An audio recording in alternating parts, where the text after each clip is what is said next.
Alô, irmãos e irmãs, em Cristo Jesus. Pai seja com todos nós, nesse 28 de novembro de 2021. Graças a Deus por isso, né? E amém. Estamos aqui em vigilância, em obediência, né? Em perseverança, no caminho das virgens prudentes, né? Procurando aí nos aperfeiçoar.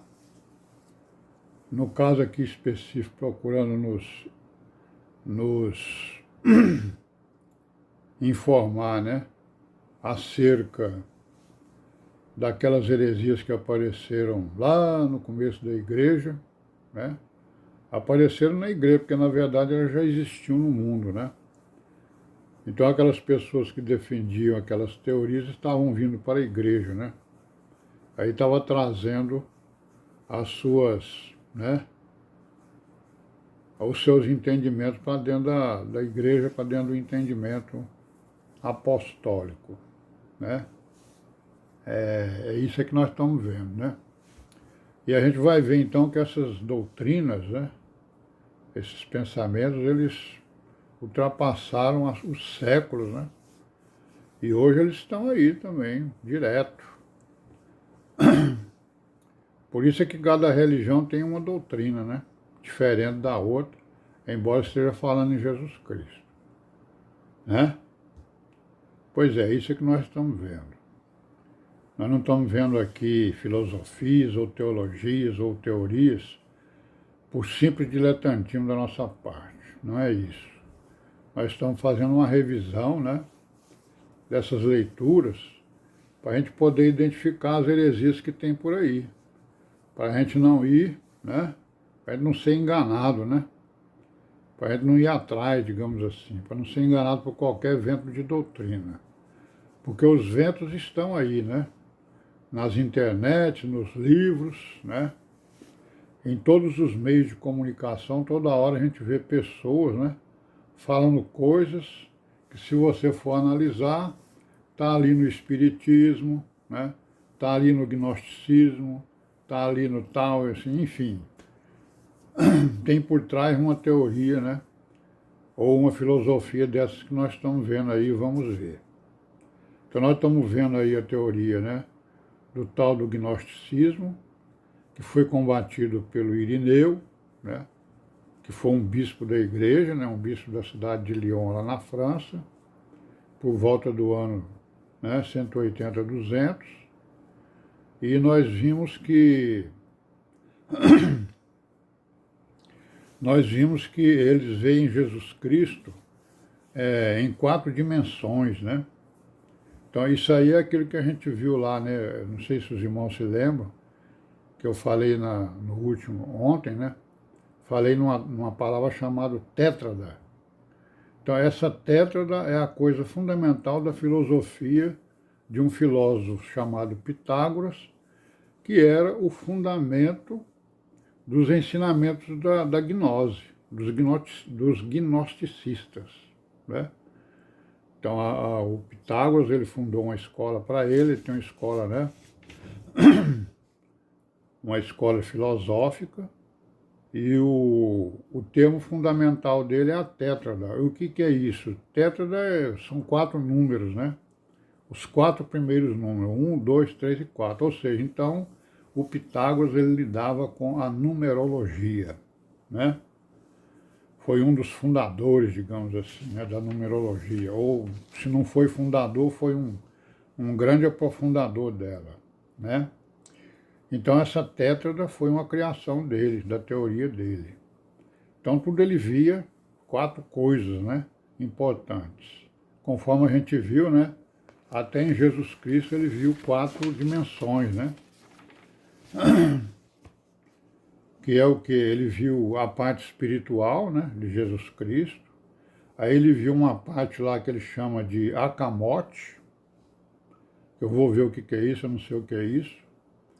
Aí ele vai dizer que a outra parte é o psíquico, que veio pelo demiurgo.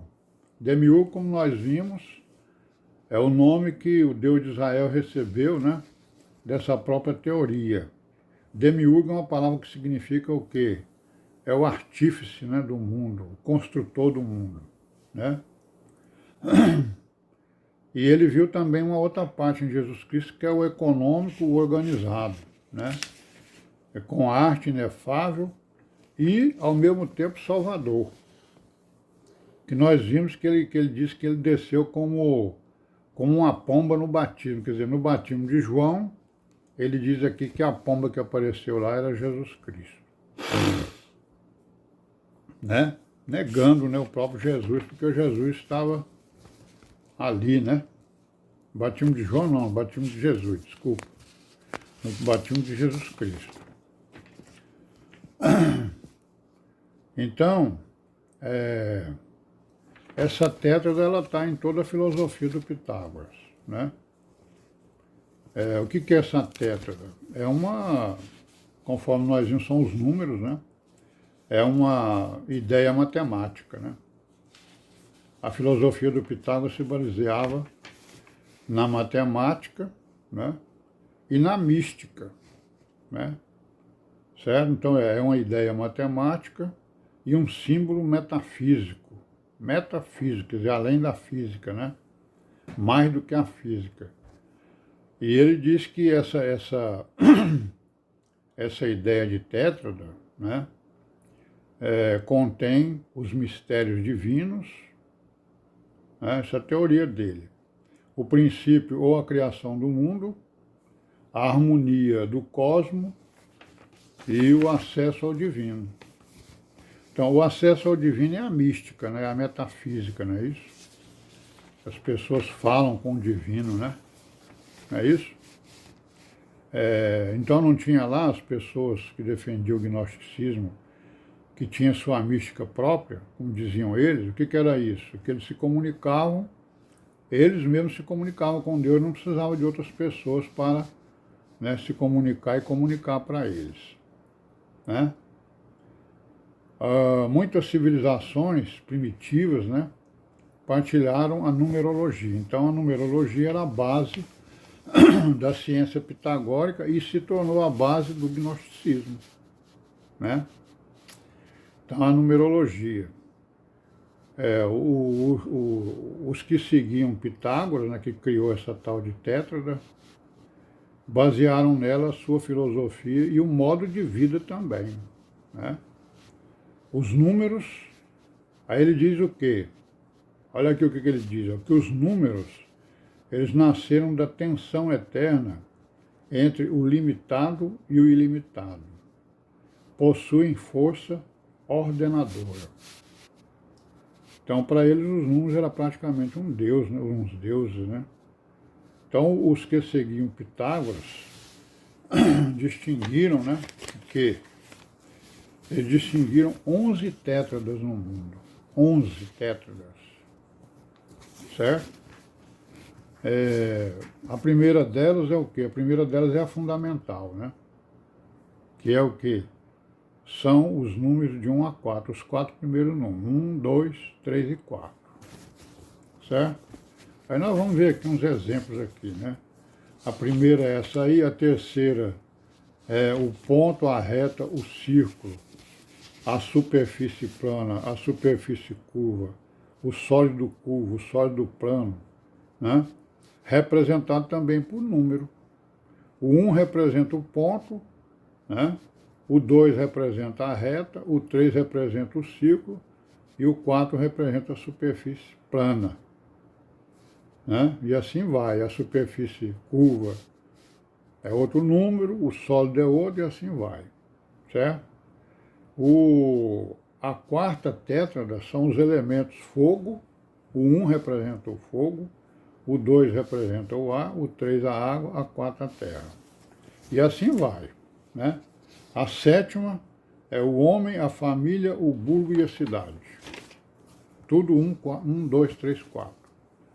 Então é isso, né? A numerologia começou por aí, né? Ou já estava entranhada, né, digamos assim, nas doutrinas filosóficas desses filósofos, né, que eram descendentes de Pitágoras, digamos assim, descendentes e filosoficamente, e que estavam crendo, né? Aí levava esse negócio lá para a igreja. Aí se chamavam ou se denominavam de cristãos gnósticos. Então nós estamos vendo aí que a numerologia, né, já era exatamente uma forma de uma grande heresia. Vamos parar por aqui? Paz seja com todos nós e amém. Até amanhã, se Deus quiser.